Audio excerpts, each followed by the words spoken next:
kung nabubuhay si Emilio Aguinaldo at nasa punto tayo na siya ang leader natin, ano po ang sasabihin niyo sa kanya? Bilang isang Pilipino, bilang kababayan pa ni General Aguinaldo, ang sasabihin ko lamang, sa panahon ninyo at sa panahon ngayon, yung Pilipino dapat patuloy ang pakikibaka. Hindi lamang sa mga dayuhan na nais na sumakop sa ating bayan, kundi pakikibaka sa mga sarili na rin natin.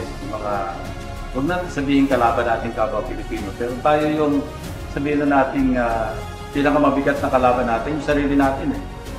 So hanggang hindi natin nararating yung estado na masasabi natin tayo tunay na malaya at saka tayo lumalaban para sa tama lamang, wala tayong karapatan na humarap kay First Philippine President.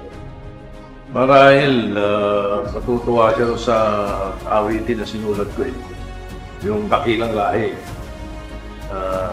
Kapag ang Pilipino ay dakilang lahi, kay Manggi, dapat magpasalamat tayo sa kanila dahil sa pinakipaglaban nila noong araw.